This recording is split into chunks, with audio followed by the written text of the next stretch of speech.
मैं आमंत्रित करूंगा हमारी नेशनल ट्रस्ट की वाइस चेयरमैन आदरणीय सोनाली दीदी को। वे बताएंगी हमें नारी शक्ति एवं बच्चों के व्यक्तित्व में पालकों की भूमिका। आदरणीय सोनाली दीदी। जय श्री माता जी। सबसे पहले परम पूज्य श्री माता जी, आपको हृदय से धन्यवाद जो आपने इस विषय पे बोलने का मौका दिया। ज़्यादातर नारी शक्ति पे कोई सहयोगिनी, विवाह की हुई पत्नी, पुत्र वाली ऐसे मतलब लेडीज़ बोलती हैं। पहली बार माँ ने मुझे दिया तो मुझे तब से, जब से मुझे बोला गया तब से मैं सोच रही थी कि नारी शक्ति पे तो ऐसी सुहागनें आती हैं जो आके बताती हैं, मुझे क्या बोलना होगा। तो 25 साल से शिक्षिका होने के नाते स्त्री को, माता पिता को, बच्चों को बहुत ऑब्जर्व किया है। तो ऐसा लगा कि शायद ये प्लेटफॉर्म विशुद्धि चक्र की पूजा में माँ ने मौका दिया है कि बोलो। सबसे पहले खुशी की बात यह है कि इंडिया में सबसे ज़्यादा स्त्रियां ही सहयोग करती हैं, तो खुद के लिए ताली ज़रूर बजाइए। हर सेंटर में जो रेशियो है वो बहुत शॉकिंग है, क्योंकि 95% योगिनियाँ होती हैं हॉल में भरी हुई और बाकी हमारे सहजी भाई लोग होते हैं। तो और ये सिर्फ एक सेंटर में नहीं, पूरी इंडिया में ये चीज़ है, शायद पूरे देश के बाहर में भी यही स्थिति होगी। कारण आपका शायद ज़्यादा प्रेम है श्री माता जी के प्रति, या श्री माता जी का आपके प्रति इतना प्रेम है कि आपको खींचती हैं उनके दरबार में, उनके शरण में। इसीलिए हम सब श्री माता जी के चरणों की सेवा करने का सौभाग्य पा रहे हैं। नारी शक्ति एक बहुत फैला हुआ एक विषय है। हम सहयोग की परिभाषा में ही चलेंगे। एक सहयोगिनी होने के बाद या जब आप आत्म साक्षात्कार पाते हैं, उसके पहले का जो आपका जीवन होता है उसमें, और आत्म साक्षात्कार पाने के बाद का जो जीवन है उसमें अंतर होना चाहिए, फर्क पड़ना चाहिए। अगर आप सहयोग ध्यान केंद्र नियमित जा रही हैं, नियमित जल क्रिया कर रही हैं, नियमित सुबह उठकर ध्यानस्थ हो रही हैं, तो ऑटोमेटिकली आपका जीवन बदलेगा। एक स्त्री अगर मैं देखूं तो पुत्री है सबसे पहला स्टेप में, फिर पत्नी बनती है, फिर वो बहू बनती है, फिर वो माँ बनती है, और ऐसे फिर वो सास बनती है, फिर वो दादी नानी बनती है, और ये एक रिलेशनशिप की कतार लगी होती है उसकी ज़िंदगी में। और पूरे उस रिश्तों को बहुत ईमानदारी के साथ, बहुत समर्पित भाव से वो निभाते हुए सहयोग करती हैं। तो होता ये है कि आंख बंद करते ही ये सारे रिश्ते उसके सामने होते हैं। ये भाइयों को भी पता होगा, पतियों को भी मालूम होगा कि उनकी पत्नियों को कितना कुछ अपने अंदर रखकर सब कुछ करते हुए सहयोग करना, सहयोग में आना, सहयोग में स्थापित होना होता है। तो इसलिए आप लोगों से मेरी यही विनती है कि अपने और श्री माता जी के बीच में कभी किसी को मत आने दीजिए। और ये प्रक्रिया शुरू होगी सुबह के ध्यान से। सुबह ब्रह्म मुहूर्त का अगर आप ध्यान में बैठ सकती हैं, अगर आप वो बैठक लगा सकती हैं, हफ्ते में 7 दिन नहीं कर पा रही, 4 दिन ही आप सुबह उठकर बैठ सकती हैं, तो वो आपको बहुत सारी शक्तियाँ देती हैं। श्री माता जी उस समय हम पर कार्य करती हैं, आप वो कर सकती हैं। आधे घंटे के लिए भी आप साइलेंट ध्यान जो होता है श्री माता जी के सामने बैठकर, वो आप ज़रूर करिए। आपके अंदर जो भी भरा हुआ है वो सब कुछ उनके सामने निकालिए, उन्हें बताइए। आपस में डिस्कशन से बेहतर होगा कि श्री माता जी से बताइए, वहाँ से ये क्लियरिंग होती है। हम लोग भी यही करते हैं, आज भी यही करते हैं। और जब ध्यान में जाते हैं, बैठते हैं, तो सबको करिए। और जो आपके रिश्ते हैं उन सारे रिश्तों को श्री माता जी के चरणों में समर्पित कीजिए। आप यकीन मानिए, आपसे ज़्यादा फिक्र उनको आपके परिवार की रहती है। जब वो देखती हैं कि आप पूरी तरह से उनसे जुड़ी हुई हैं आत्मा से, तब वो आपकी तरफ से आपके परिवार, जहाँ आपका चित्त नहीं भी जा रहा है, उस पर भी ध्यान देती है। आपने अनुभव किया होगा ये बातें, ये सारी चीज़ें कि अरे देखो ठीक हो गया, अरे देखो बच गए। तो ये आप फिर धन्यवाद देते हैं श्री माता जी को। कारण आपका चित्त तो यहाँ है, तो आपको क्या करना है, इनसे जुड़ना है। अमृतवाणी रोज सुननी है, आपको आपकी जल क्रिया रोज करनी है, अपनी क्लियरिंग। आपके हाथ, आपके सर से ठंडी चैतन्य लहरियाँ बह रही है कि नहीं, ये आपको हमेशा महसूस करते रहना है, देखना है, क्योंकि वही शक्ति है। आप क्या करते हो, माँ का दरबार खूब सुंदर सजाते हो, श्रृंगार करते हो, आप बहुत आनंदित होते हो, पर आप अपने हाथ और अपने सर पर ध्यान नहीं देते कि मेरे हाथ से बह रहा है कि नहीं बह रहा है। जिस दिन आपको ये महसूस होने लग जाता है या लगना शुरू हो जाए, आप समझ लो आप जुड़े हुए हो श्री माताजी से, बहुत क्लोज हो। क्यों, आपको चैतन्य दे रही है, आपके चक्र खुले हैं। तब आप अपने परिवार के लिए, अपने पति के लिए, अपने बच्चों के लिए, सब जो भी आपके इच्छाएं आती हैं, वो सारी चीज़ें कार्यान्वित होने लग जाती हैं। तो बहुत, ये सभी के लिए है, ये सहयोगी ब्रदर्स के लिए भी है, सो भाइयों के लिए भी वही है कि आपको भी ध्यान करना है। कोशिश करनी है पति पत्नी को सुबह एक साथ बैठकर ध्यान करना है, या दिन में एक बार ज़रूर साथ में कलेक्टिव बैठकर ध्यान करना चाहिए। जिनके हस्बैंड्स ध्यान कर रहे हैं या सहयोगी हैं, जिनके नहीं हैं, जब आपको समय लग रहा है, घर का सब काम करके भी आपको लग रहा है कि नहीं अब मैं बैठ सकती हूँ आराम से, तो आप बैठिए। लेकिन अगर सुबह बैठ सकते हैं आधा घंटा, 10 मिनट, 15 मिनट भी श्री माता के सामने, वो आपको बहुत ताकत देगा। आप अंदर से बहुत गहरे होंगे, शांत होंगे, और जब आप अंदर से शांत हो जाएंगे तब आपके अंदर वो कार्य शुरू होगा। दैवीय कार्य जो होता है, जो डिवाइन किंगडम में जाने पर हमें प्राप्त होता है, वो आशीर्वाद आपके पूरे फैमिली को जाएगा। जो सहयोग नहीं करते हैं आपके फैमिली में, उन पर भी कार्य करेगा। इतना पावरफुली ये वर्क करता है। तो एक गृहिणी होने के नाते, पत्नी होने के नाते, माँ होने के नाते निर्लिप्तता आपके अंदर आने लगती है। ये बहुत ज़रूरी, कठिन है। माँ होने के बाद निर्लिप्त कैसे हो सकते हैं? अपने बच्चे के प्रति तो अटैचमेंट रहेगा ही, स्वाभाविक है। जैसे श्री माता जी हम सबसे जुड़ी हैं, आप भी जुड़ते हैं।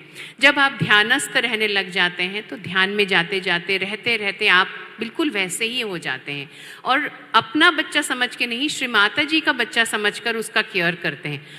अपने बच्चे का भी करते हैं, अपने पति का भी करते हैं। वो बड़े बच्चे होते हैं, श्री माता जी ने बोला है ना, हस्बैंड्स बच्चों की तरह होते हैं, पति बच्चों की तरह होते हैं, तुनक मिजाज होते हैं। ये सारी बातें माँ की बोली हुई है श्री माता जी की। अमृतवाणी सुनेंगे तो बड़ा मज़ा आएगा, तो आपको गुस्सा कभी नहीं आएगा आपके हस्बैंड पे, अरे ये तो ऐसे ही है, क्योंकि मदर ने भी यही बोला है। उसको फिर कैसे हैंडल करना है, कैसे इसको डिप्लोमेटिकली, क्योंकि कृष्ण पूजा है और डिप्लोमेसी, डिवाइन डिप्लोमेसी की बात यहाँ पे हो रही है। जो कृष्ण की लीला है, जो कृष्ण का तत्व है, वो आपके अंदर खिलता है, तो आप बहस नहीं, बहुत प्रेम से चीज़ें संभालते हैं।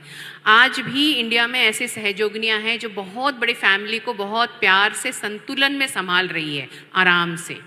वो आप में भी आ जाएगा। जो यंग बच्चे हैं, जिनकी सहज मैरिज या अरेंज मैरिजेस होती हैं, वो भी ये गुण अपने अंदर पाती हैं कि वो अपने आप खिलता है। तो एक नारी का यही गुण होता है, शांत, बहुत पावरफुल लेकिन शक्तिशाली। नारी शक्ति है। आपको तलवार नहीं लेना है, आपके पति राक्षस नहीं है ना? आपको तलवार लेके नहीं चलना, आपको कोई युद्ध नहीं लड़ना है। आपका युद्ध आपके अपने आप से है, आपके अपने अंतरात्मा से है। अपने अंदर बैठे जितने भी षड्रिपु हैं, जो भी नेगेटिव है, उससे आपकी लड़ाई है। तो तलवार उनके लिए निकाली, बाकी सबके लिए प्रेम है। सबको अतः प्रेम से रखिए। आप जिस घर में विवाह होके जाते हैं, चाहे सहयोगी फैमिली हो चाहे नॉन सहयोगी हो, आप याद रखिए आप श्री माता जी के बच्चे हैं। आपने श्री माता जी को अपनाया है, आपने आत्म साक्षात्कार प्राप्त किया है, इसका आप दम भरते हैं कि मैं सहयोगिनी हूँ। तो जब आप ये भरते हैं तो वहाँ जब आपकी वाणी खुले, जब आप बात करें आपके नॉन सहयोगी परिवार, जेठानी जेठ से, आपके देवरानी से, देवर से, आपकी भाषा में बहुत मर्यादा और बहुत प्रेम होना चाहिए। आप कभी भी बुराई नहीं करेंगी। वो गुण देखकर ही लोग सहयोग में आएंगे। लेकिन सहयोग करते करते अगर आपके अंदर ये सारी नेगेटिव चीज़ें हैं तो वो कभी सहयोग में नहीं आएंगे, क्योंकि आप में तो कोई परिवर्तन दिख नहीं रहा। योगिनियों में और भी आदत ड्रेसिंग सेंस को लेकर रहता है, तो हमारे लिए बहुत सिंपल है। जैसा श्री माता जी तैयार होती है, हमें भी वैसा ही होना। हम माँ के बच्चे हैं ना, हम उनको फॉलो करते हैं। माँ ने ऐसा साड़ी पहना है तो हमने भी ऐसा पहना है, माँ ने ऐसा आंचल रखा है तो हमने भी ऐसा आंचल रखना है, क्यों? हम तो माँ के बच्चे हैं ना। हम वो चीज़ रिप्रेजेंट कर रहे हैं, सिर्फ यही नहीं, समाज में भी, ताकि आपको, हमको देखकर वो जो बच्चे ड्रेसिंग सेंस बदल ले रहे हैं योगिनियाँ, वो वापस आए। और आप पूरे गर्व से कहिए ना, इंडिया के बाहर आप यकीन मानिए फॉरेनर्स साड़ी पहन रही है। यहाँ अभी मैंने कुछ मिस वर्ल्ड या कुछ देखा जिसमें मिस ऑस्ट्रेलिया ने साड़ी पहनी। मैं क्या बताऊँ, और फिर एक और आई थिंक मिस केनिया की थी, वो भी साड़ी पहनी। तो मैंने कहा इंडिया के बाहर साड़ी पहनकर रैंप में चल रही हैं कि उन्हें मालूम है कि ये ड्रेस कितना रेस्पेक्टेबल है, कितना आदरणीय है, कितना सम्माननीय है। तो वो हमें बहुत अच्छे से समझना है। हम सलवार कमीज पहनती हैं, प्रॉपर दुपट्टा हमारे होना चाहिए, नहीं तो हमारा हृदय चक्र कमज़ोर होगा, हमें घबराहट होगी। हमारी साड़ी कैसे होनी चाहिए, रैप जैसे मार्क करती है, हमेशा आंचल रख के, किसी भी एज की हमें वैसे ही पहनना है, प्रॉपर पिन करके। ये सारी चीज़ें सिखाती हैं श्री माता जी, तो हमें करनी है। हमारे चक्र, स्पेशली हमारा हृदय चक्र आगे से पीछे से बिल्कुल कवर रहना चाहिए, क्योंकि वही पकड़ता है। घबराहट, डर डिपेंडेंसी की वजह से होती है। हम अपने पति पर, अपने ब्रदर, अपने माता पिता पर बहुत निर्भर होते हैं। इसकी वजह से एक हृदय हमारा बड़ा कमज़ोर रहता है, तो वो ढका रहेगा तो वो शक्तिशाली, जो माँ आपको चैतन्य से शक्तिशाली बना रही है, उसका फ़र्क आपके अंदर आएगा। ये बात भी सही है। आज डिजिटल टीम और लोगों ने बताया ना कि सारे गुरुओं को सुन लेते हैं, तो वाकई में एक आध सुनते हैं, अच्छा बोल रहा है, बस आपने सुन लिया, उसके बाद बाकी सारे आने शुरू हो गए। क्या ज़रूरत है? श्री माता जी के मतलब 3000 के ऊपर अमृत वाणी है, रोज़ सुनिए। कभी भी कोई भी परेशानी आपको होती है, कुछ भी, पारिवारिक है, सांसारिक है, आर्थिक है, आप कोई भी अमृतवाणी लगा के सुनिए, यकीन मानिए आपको समाधान वहीं से मिल जाता है, कभी भी। लेकिन उस समाधान को चैतन्य से आत्मसात करिए, सहस्त्रार से आत्मसात करिए। यानी मेरे सर से ठंडी ठंडी हवा आनी चाहिए, मेरे हाथ से ठंडी हवा बहनी चाहिए। यानी हम जुड़े हैं श्री माता जी से, वो हमें सुन रही है, हम उनको सुन पा रहे हैं। हम उनको सुन रहे हैं तभी चैतन्य आ रहा है, वो हमें सुन रही है तभी चैतन्य आ रहा है। ये कनेक्शन है, ये कनेक्शन बहुत स्ट्रांग आप लोग का होना चाहिए। बहुत ऑब्जर्व किया है, हस्बैंड वाइफ की लड़ाइयाँ भी देखी है, पेरेंट्स को लड़ते देखा है, तो तब लगता है कि नहीं, ये चेंज सहज योगियों में तो होना ही चाहिए। एक दूसरे को रिस्पेक्ट करना बहुत ज़रूरी है। ये पतियों के लिए भी है कि अपनी पत्नियों की इज्जत सम्मान बहुत ज़रूरी है। प्रेम तो सभी करते हैं, लेकिन उसको अंदर से रिस्पेक्ट करना ज़रूरी है। बाहर के लोगों में, परिवार में कभी मजाक नहीं उड़ाना है। सहयोगी तो अक्सर मुझे नहीं लगता, ऐसा नेगेटिव करना ही नहीं है। ये एक बहुत सुंदर सफ़र है जो एंड तक बहुत खूबसूरत रहेगा, एक दूसरे को सम्मान करते हुए समझने के लिए। सहयोगिनी बहुत सेंसिटिव होनी चाहिए, यानी आपको बहुत अंदर तक, जितना गहन ध्यान में आप जाते हैं, जितनी गहराई आप प्राप्त करते हैं, आपकी जो दुनिया, आपका परिवार है, उसको आप बहुत अच्छे से समझते हैं, अंदर से समझते हैं कि अभी इनको क्या चाहिए, अभी मेरे बच्चे को क्या चाहिए। घर में घुसते ही आपको हाथ में आ जाएगा कि भाई आज मुझे बहस नहीं करनी, इधर गर्म हो गया है, तो खाना ऐसा देना है कि बैलेंस हो जाए, शांत हो जाए, पिंगला नाड़ी शांत हो जाए, क्योंकि दिन भर काम करके आए। ये जो ट्रिक्स है, ये जो टेक्निक्स है, ये सारी चीज़ें, हरी चूड़ियाँ पहननी है, क्योंकि चूड़ियों की आवाज़ से नेगेटिविटी पतियों की चली जाती है, पायल की आवाज़ से नेगेटिविटी चली जाती है। ऐसा श्री माता जी ने किसी स्पीच में बोला। इनको सुनना है और ये ट्रिक्स अपनाने हैं और शांत रखना है वातावरण। आपसे ही घर का वातावरण संतुलित रहता है। आप बहुत खुश, आनंदित रहेंगी सब कुछ छोड़कर श्री माता जी पर। वो पूरा पॉजिटिविटी आपके भोजन में, क्योंकि आप खाना पकाती हैं, आपके हाथ से जो वाइब्रेशंस जा रहे हैं वो खाकर आपके पति, आपके बच्चे सब बैलेंस और आनंद में रहेंगे। आप बहुत गुस्सैल हैं तो सारे के सारे वैसे ही रहेंगे। आप अगर बहुत सुस्त हैं तो सारे के सारे वैसे ही होंगे घर के। ये भी श्री माता जी ने बताया है। तो हमें, क्योंकि हम सहयोगिनियाँ हैं, फिर हमारी शादी हुई है, फिर हमारे बच्चे हैं, फिर हमारे सास ससुर हैं, सबकी सेवा माँ जैसा ही करना है आपको। जैसे श्री माता जी बहुत बड़े फैमिली में थी, लेकिन सबके साथ बहुत प्रेम से थी, तो आपको भी वो रहना है। आस पड़ोस को में भी पता चलना चाहिए कि हाँ, ये सहयोगिनी है, ये कुछ और करती है जो हमारे साथ बैठ के बुराई नहीं करती। तो ये दिखना चाहिए जब आप जाते हैं। तो आपके अंदर की अच्छाई देखकर ही सहयोग में सहयोगिनियाँ बढ़ेंगी। शायद इसलिए बढ़ भी रही हैं, क्योंकि आप लेके आ रही हैं। लेकिन अब जब लेके आ रही हैं तो दर्द देखकर लेके आ रही हैं। ज़्यादातर योगिनियाँ समस्या लेकर आती है कि हम बहुत परेशान हैं, हम ऐसे हैं, हम वैसे हैं, यहाँ शायद हमें रास्ता मिल जाए। तो वो सारी चीज़ें न करके पॉजिटिविटी के साथ सबको लेके आइए कि इस दुनिया में आने पर जो आप परमात्मा की पूजा करते हैं, यहाँ साक्षात परमात्मा को आप महसूस कर सकते हैं। जो आज सुबह के ध्यान में बार बार कह रहे थे ना, महसूस होना चाहिए। हम हाथ हृदय पे रख के बोलते हैं, मैं आत्मा हूँ, मैं आत्मा आत्मा हूँ। कभी कभी प्रार्थना करिए कि माता जी मैं महसूस करना चाहती हूँ कि मैं आत्मा हूँ। वो महसूस ही दुनिया की सबसे आनंद वाला क्षण होगा आपका। तो ये योगिनियों में ज़रूरी है होना। आज आप यहाँ 3 दिवसीय कार्यक्रम में आए हैं, आपस में बैठ के कोई बुराई सेंटर की नहीं करेंगे। यहाँ सिर्फ ध्यान की बातें, अच्छी बातें, अपने अनुभव शेयर करेंगे। आज जो भी हम बता रहे हैं वो अपने अनुभव जो देखा है वही आपको बता रहे हैं। तो एक नारी संपूर्ण है, सहयोगिनी है तो पूरी तरह से संपूर्ण है। शक्तियों को पहचानिए, चक्रों को समझिए, चक्रों में से चैतन्य बहता है उसको महसूस करिए और अपनी लाइफ को खूब आनंद से जीना है। क्या पास्ट था उसको वहीं दफन करिए, फ्यूचर की ज़्यादा चिंता मत करिए। आप इतना ध्यान रखिए कि साक्षात आदिशक्ति हमारे जीवन का हिस्सा है। उन्होंने हमें अपने जीवन का हिस्सा, अपनी दुनिया का हिस्सा बनाया है, तो कभी कोई तकलीफ नहीं होगी। एक छोटा सा क्लिप है, एक इंटरव्यू है हम जिसमें श्री माता जी ने बोला है, 1 मिनट का हम देखेंगे। सुनिए कि श्री माता जी क्या बोलती हैं। अच्छा, आप नारी हैं, औरत हैं, आप हमारी बहनों के प्रति कुछ संदेश दे सकती हैं जो अपने हक पर इस समय आगे चल रहे हैं। नारियों के लिए संदेश ये है कि हमारी संस्कृति ने नारियों पे बहुत बोझा डाला। उन्होंने धर्म को संभाला, उन्होंने अपने घरों को संभाला, अपने बच्चों को संभाला, अपने पतियों को संभाला। उससे आज भी हम कह सकते कि जैसा समाज हिंदुस्तान में है वो कहीं आपको नहीं। फिर वो चाहे मुसलमान, हिंदू, ईसाई, कोई भी हिंदुस्तान के सिख लोग हैं, उनके भी यहाँ अमन शांति है, वो औरतों ने बना रखी। ये औरतों का कार्य है। औरत जो है ये पृथ्वी तत्व के जैसी होती है, जो सब चीज को बर्दाश्त करके भी फिर से उसको प्लावित करती है। और मनुष्य जो है वो सूर्य के जैसा, तो सूर्य का ताप सहन करना और उस ताप से दूसरी चीजों को उत्पन्न करना, ये सारा कार्य पृथ्वी तत्व करती है। इसी तरह स्त्री बहुत शक्तिशालिनी है और हिंदुस्तान की स्त्री को तो लोग बहुत ही शक्तिशालिनी समझते हैं। यहाँ तक कि कहा जाता है कि यत्र नार्या पूज्यन्ते तत्र रमन्ते देवता। जहाँ नारी पूजनीय हो और पूजी जाए वहीं देवता बैठते हैं।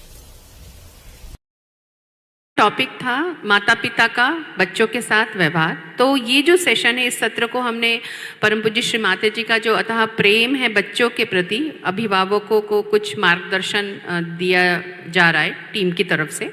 तो इसमें यह है कि बच्चे अपने माता पिता से कुछ इन कार्यों को करने के लिए पूरी स्वतंत्रता मांगते हैं। कौन कौन से कार्य? जैसे खेलने के लिए, टेलीविज़न देखने के लिए, मित्रों के साथ मिलना, उनके साथ खेलना, बाहर जाना, पेरेंट्स के अलावा बाहर जाना, घूमना जाना, इसकी या तो दूसरी मनोरंजन की कुछ बुक्स पढ़ना या कॉमिक्स पढ़ने के लिए ज़िद करना, अपनी पसंद का गाना सुनना, अपनी पसंद का प्रोग्राम देखना। ऐसे ज़िद बच्चे आजकल बहुत करते हैं क्योंकि वो स्कूल में सुनते हैं।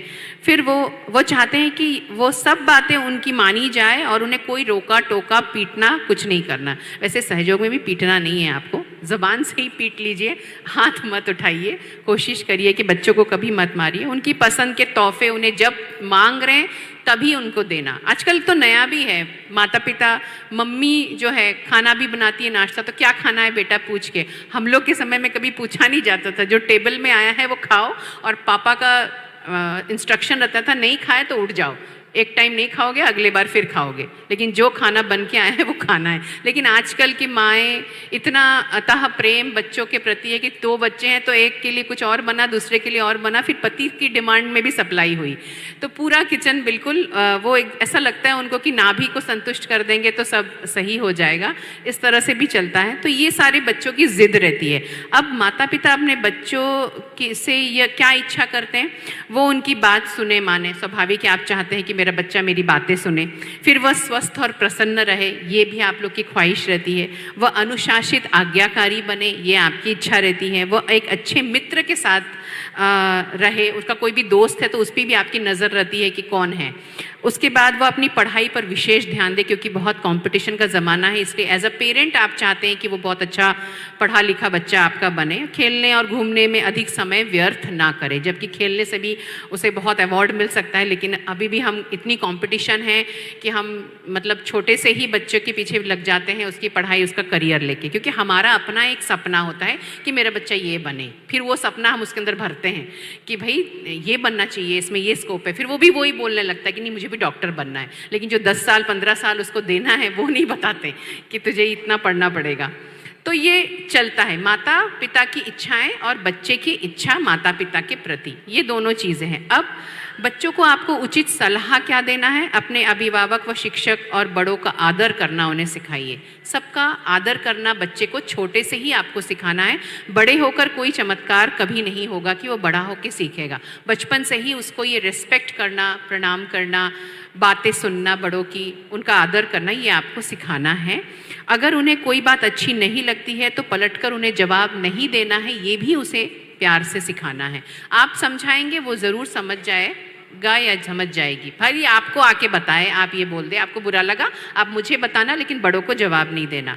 फिर गेम्स खेलना, कॉमिक स्टोरी बुक्स पढ़ना, टेलीविज़न देखना, म्यूज़िक सुनना आदि पेरेंट्स को बताए अनुसार एक सीमा बांध दीजिए। उसी सीमा में वो करे और आपको भी दिखे कि वो कौन सा गाना सुन रहा है, क्या पढ़ रहा है, अच्छी किताब है कि नहीं, ये पढ़े। कोई गाना बहुत लेफ्ट साइडेड है तो बोलो क्या है, देखो हाथों में चैतन्य कितना डल हो गया, इसको मत सुनो।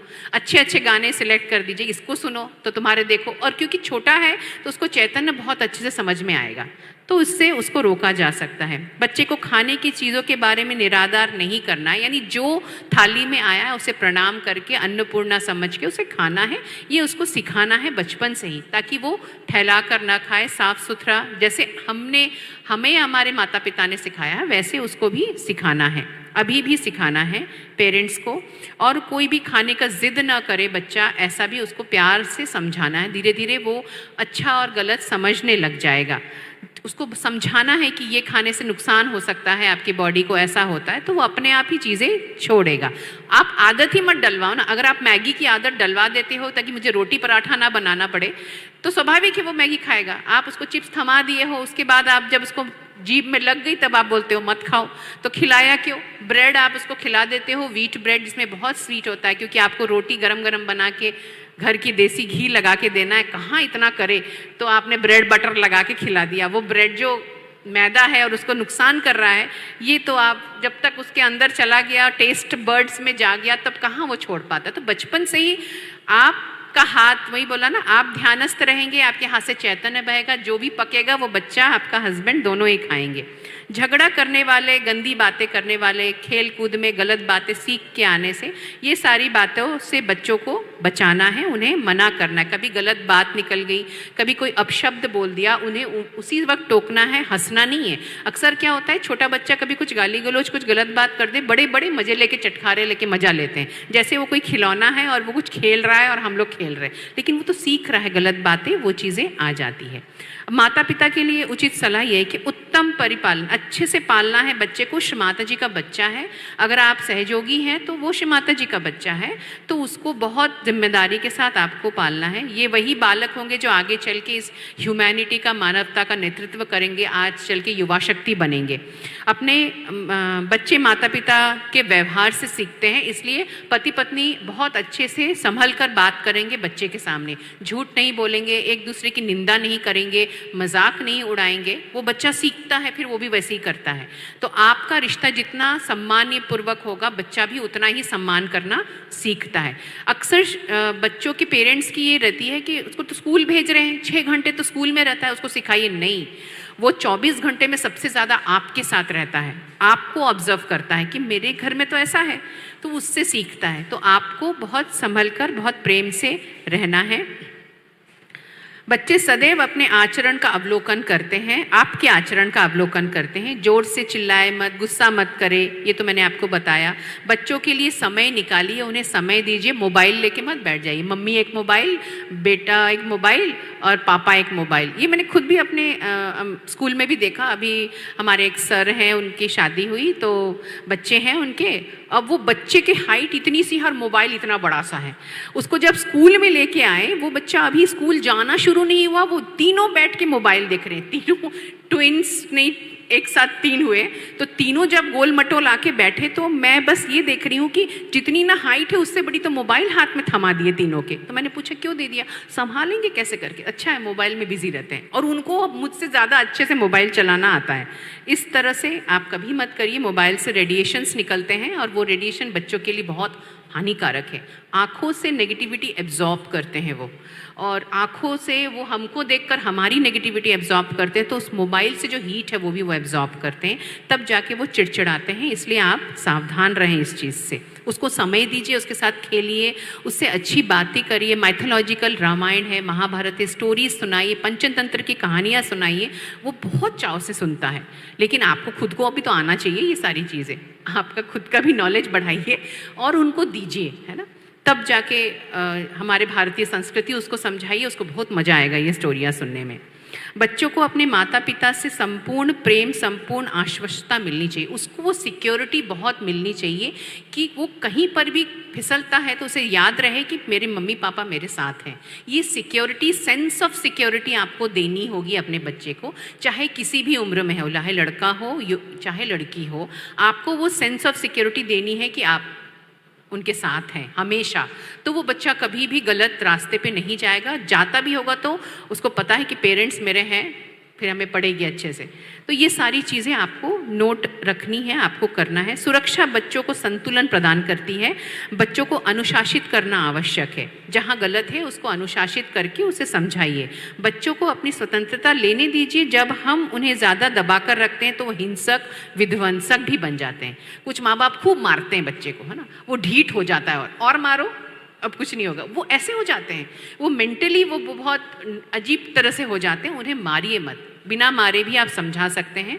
बड़े बुजुर्ग हैं, कई बार ऐसा होता है ना, दादा दादी पैम्पर करके बिगाड़ देते हैं, कुछ नहीं होता, करने दो, कुछ नहीं होता, 2 रोटी और खाने दो। ये भी मत करिए। अगर आप दादा दादी या नाना नानी है, माता पिता को उनके डिसिप्लिन में उन्हें पालने दीजिए और आप देखिए, आपको भी लगे तो आप भी रोकिए, तो बच्चे ऑटोमेटिकली बड़े होकर एक अच्छे इंसान बनेंगे, जो बहुत ज़रूरी है आज के समय में। श्री माता जी ने भी ये स्पष्ट किया है कि बच्चों को सुधारने के लिए पीटना अनावश्यक है।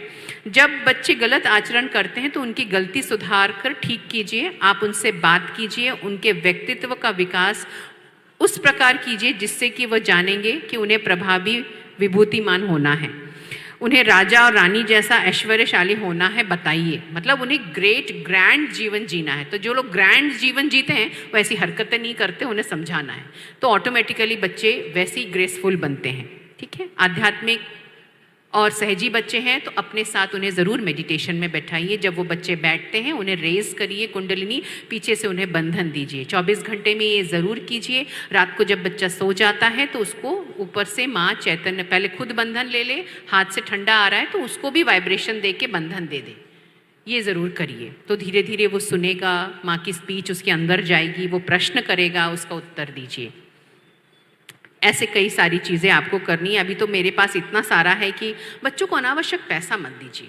ये आदत मत डलवाइए कि अनावश्यक मत दीजिए। उन्हें कोई चीज़ की ज़रूरत है तो उनको दीजिए, अवेलेबल कराइए, लेकिन अनावश्यक मत दीजिए। अपने पैसे का रुतबा ये उसे मत बताइए कि आप बहुत फाइनेंशियली अच्छे हैं, ये उसे कभी एहसास मत होने दीजिए। ये बातें उसको ये भी मत सिखाइए कि तुझे पैसा कमाना है, ये सारी चीज़ें भी मत सिखाइए। बड़ा भयंकर बन जाता है।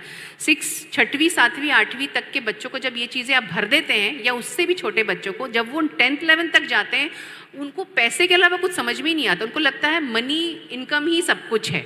क्यों? क्योंकि आपने भरा वही है। वो बोलते हैं ना, बोए बीज बबूल के तो आम कहाँ से, वो ऐसा हो जाता है। तो ऐसा कभी मत करिए। अगर आपको फाइनेंशियली तकलीफ भी है तब भी मत करिए।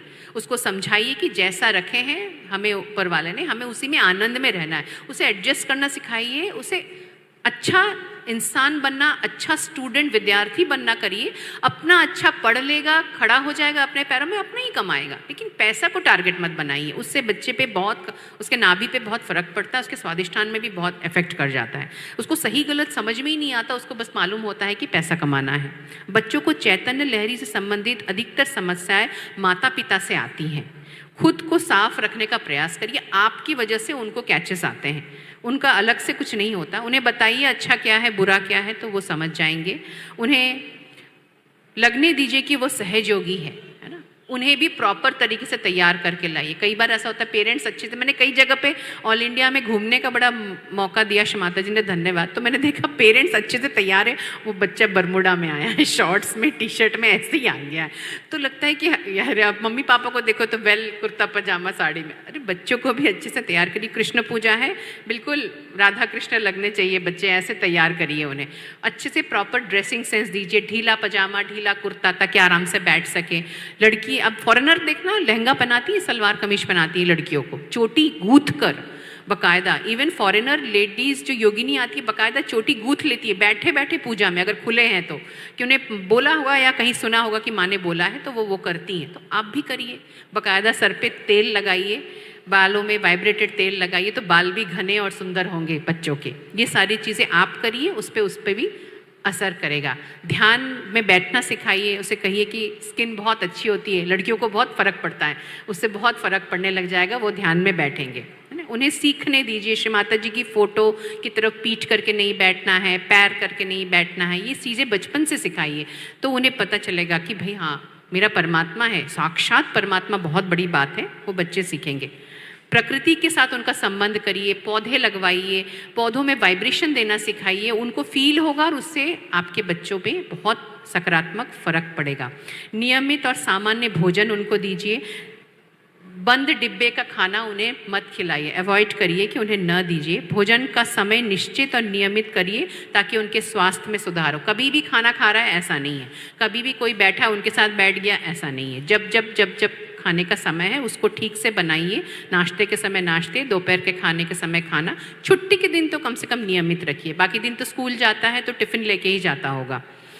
बच्चों को साफ रखिए, साफ कपड़े पहनाइए, नेल काटने से लेके सब चीज़ उनको साफ सुथरा नीट एंड क्लीन रहना सिखाइए। धीरे धीरे प्यार से सिखाइए, आप साफ सुथरे रहेंगे तो बच्चा भी आपका रहेगा।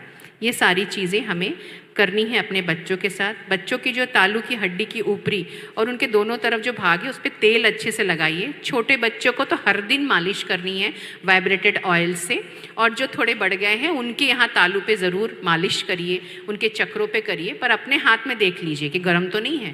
पहले अपना फुट सोकिंग वगैरह करिए, फिर बच्चे को ये सारी ट्रीटमेंट्स करिए। 16 साल की आयु के बाद बच्चों के साथ मित्र जैसा व्यवहार करिए, उन्हें सही मार्गदर्शन दीजिए।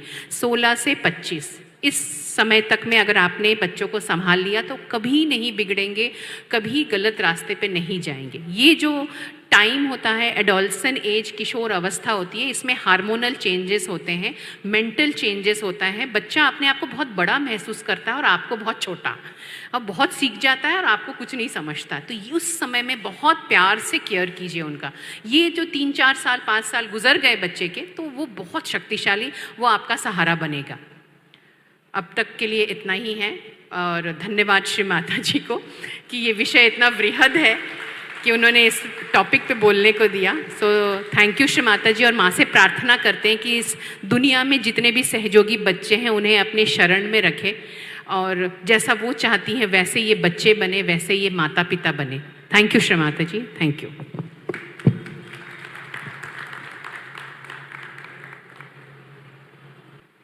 दीदी ने बहुत कम समय में बहुत बड़े टॉपिक को कवर किया है, और एक पूरा जन्म से लेके अंत तक की सब चीज़ें उन्हें समाहित कर ली हैं।